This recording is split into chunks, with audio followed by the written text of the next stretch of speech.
Welcome. Today we're not exploring wild jungles or deep oceans but the hidden ecosystems of human society. We'll meet communities that have separated from the mainstream, forging their own paths and realities. Our mission to understand the powerful forces that bind people to controversial causes. This is a journey into the human wilderness, complex, fascinating, and often misunderstood. We approach these stories with care and respect. Now, let's step into the shadows and begin. Our journey begins in Japan, a country known for its vibrant cities, deep traditions, and a unique blend of ancient and modern life.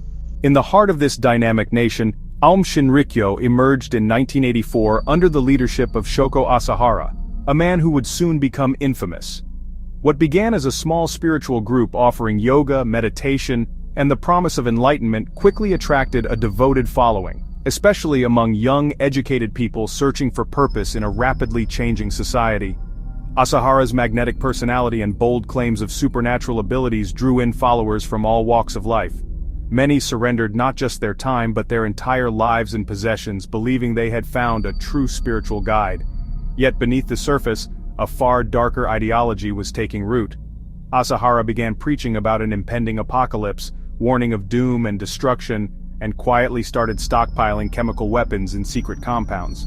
The group's intense secrecy and unwavering loyalty to Asahara allowed it to grow unchecked. Outsiders had little idea of the dangerous transformation happening within. Over time, their activities escalated from spiritual teachings to political assassinations, and ultimately, to the production of deadly sarin gas, a weapon of mass destruction. In 1995, Aum Shinrikyo unleashed sarin gas on the Tokyo subway system, killing and injuring dozens, and sending shockwaves of fear and disbelief throughout the world. Authorities moved swiftly to dismantle the group, but the scars of their actions remain. Even today, splinter groups continue to operate in Japan, a haunting legacy of the original cult. The story of Aum Shinrikyo stands as a chilling reminder of how the search for meaning and belonging can be twisted into a force for destruction, leaving behind pain and loss. The poisonous bloom of Aum Shinrikyo still lingers in the shadows, a warning of how darkness can grow where hope once flourished. Next, we journey into the world of the 12 Tribes, a nomadic network that first took root in the rolling hills of Tennessee during the 1970s. Born out of a desire for spiritual renewal and a rejection of mainstream culture, this movement has since spread far beyond its humble beginnings. Seeking to restore the early Christian church, the 12 tribes live communally, sharing every aspect of daily life, work, worship, and resources. Their days are structured around collective meals, prayer, and labor, all guided by a deep sense of purpose and unity. Members adopt new names and identities, symbolizing a complete break from mainstream society and their former lives. This transformation is both spiritual and practical, forging a strong sense of belonging and shared destiny. Their businesses, cafes, bakeries, and construction companies, are more than just sources of income. They serve as lifelines, funding their communities while also providing a buffer from the outside world, allowing members to remain self-sufficient and largely independent. Life within the 12 tribes is disciplined and intentionally insular, offering a sense of belonging and stability to those who feel adrift in the chaos of modern society. For many, it is a refuge from alienation and uncertainty. But controversy shadows them. Allegations of harsh discipline, child labor, and insularity have led to police raids, media scrutiny, and ongoing legal battles. These accusations have cast a long shadow over the group's reputation. Their insularity makes the truth difficult to discern, as outsiders rarely glimpse the inner workings of their communities. Mystery and suspicion often surround their way of life. Yet, despite the challenges and controversies, the 12 tribes persist. They continue to adapt and expand, establishing new communities across continents and drawing in seekers from around the world.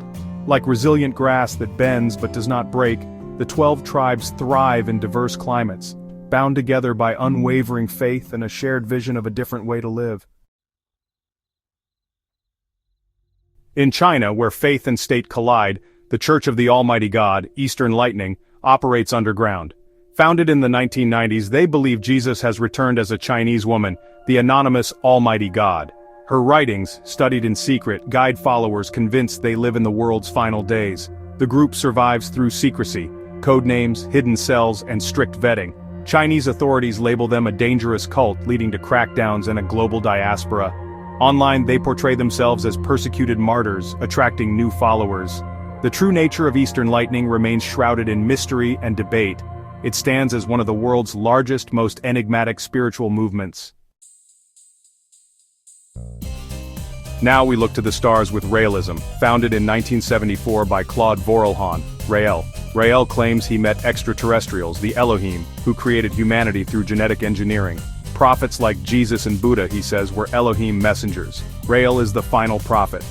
The movement's mission: build an embassy to welcome the Elohim back to Earth. Raelians are known for provocative views on sexuality and science, including claims of human cloning. Their symbol, a swastika within a Star of David, sparks controversy. Today, Raelism is a global network, spreading a message of cosmic origins and scientific enlightenment. Whether seen as visionary or bizarre, their persistence is undeniable. The Order of the Solar Temple emerged in 1980s Europe, blending New Age beliefs with Templar mythology. Led by Joseph de Mambro and Luc Jouret, the group promised spiritual transit to a higher plane orbiting Sirius. Members, drawn by elaborate rituals and secrecy, invested their fortunes and identities. As pressure mounted, leaders convinced followers that death was the gateway to rebirth. In 1994 and 1995, mass murder-suicides in Switzerland and Quebec claimed dozens of lives. The Solar Temple self-destructed in apocalyptic fervor, but rumors of surviving members persist. Their story is a grim warning of how spiritual quests can turn deadly. The final voyage left scars that remain. In Uganda, the movement for the restoration of the Ten Commandments of God enforced silence and strict piety, awaiting the apocalypse. Followers sold everything, living in isolated compounds, communicating mostly by sign language. When the predicted doomsday of 2000 failed, faith turned to dissent. Leaders responded with a new prophecy and a final, deadly feast. In March 2000, hundreds perished in a church fire, doors nailed shut, escape impossible. Mass graves revealed further murders, pushing the death toll over 900. The leadership vanished, leaving a region haunted by tragedy. The silent apocalypse stands as a chilling testament to absolute control. Faith, when twisted, can become fatal. Back in the US, the Nubian nation of Moors, led by the enigmatic Dwight York, stands as a fascinating study in shifting beliefs and cultural adaptation. Emerging in the 1970s, the group first took root in the heart of New York, drawing in followers with promises of spiritual awakening and empowerment.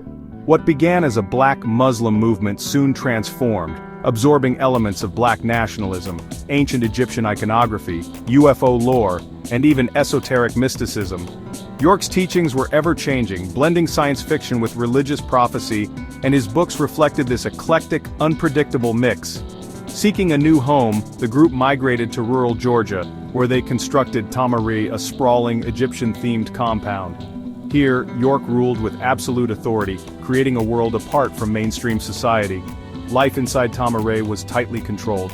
Followers lived in isolation, cut off from outsiders, and were subjected to intense indoctrination and strict communal rules. The compound became a universe unto itself, governed by York's every word. In 2002, the illusion shattered. The FBI raided Tamari, uncovering a web of criminal activity. York was ultimately convicted of racketeering and horrific child abuse, bringing his reign to a dramatic end. The compound was dismantled, its grand pyramids reduced to rubble. Yet, despite the destruction, the core Nubian beliefs have survived, lingering in small, scattered groups across the country. Their story is a testament to the enduring power and danger of charismatic leadership, myth-making, and the human search for belonging. Even the strangest ideologies can endure, adapting and resurfacing in new forms, long after their origins have faded from public memory. The chameleon ideology lives on, ever-shifting, always finding new ways to survive.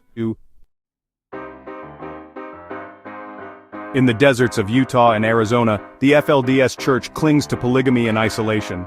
Their towns are self-contained, shielding members from Babylon, the outside world. Under Warren Jeffs, control became absolute. He dictated marriages, exiled dissenters, and ruled as prophet. Women wore prairie dresses. Obedience was enforced. Jeffs' arrest for child abuse fractured the community, but his influence lingers from prison. loyalists remain, still following his edicts. The FLDS is a stark example of how faith can be wielded for total control. In the desert, a kingdom endures, hidden, fractured, but unbroken. The struggle between freedom and authority continues. In Melbourne, Australia, the family was led by Anne Hamilton Byrne, who claimed to be Jesus reincarnated. She gathered professionals and acquired children, some through illicit adoptions, to raise as a master race. The children, isolated and controlled, endured harsh discipline and drug regimens. For over 20 years, the group operated in secrecy, the children hidden from society. The truth emerged in 1987, freeing the children and exposing decades of abuse. Hamilton Byrne faced limited justice, but the damage was lasting. The family's legacy is one of shattered lives and the dangers of unchecked charisma. A hidden nightmare, finally brought to light. The Unification Church, or Moonies, was founded in 1954 by Sun Myung Moon in South Korea. Moon claimed to be the Messiah, with a mission to complete what Jesus could not. Mass wedding ceremonies, uniting thousands of couples from around the world, became their hallmark. The church built a vast business empire, funding missionary work and wielding political influence. After Moon's death, internal divisions fractured the movement, but its reach remains global. Splinter groups vie for control, each claiming the true legacy. The Moonies story is one of faith, finance, and the quest for unity. A global dynasty still shaping lives. We've journeyed through the hidden worlds of human belief, witnessing faith's power to inspire and destroy. These communities remind us of humanity's complexity and the enduring search for meaning. Our exploration is far from over. Countless stories remain untold. If you're curious to see more, subscribe and join us on future expeditions. Thank you for traveling with us today. Until next time, stay curious.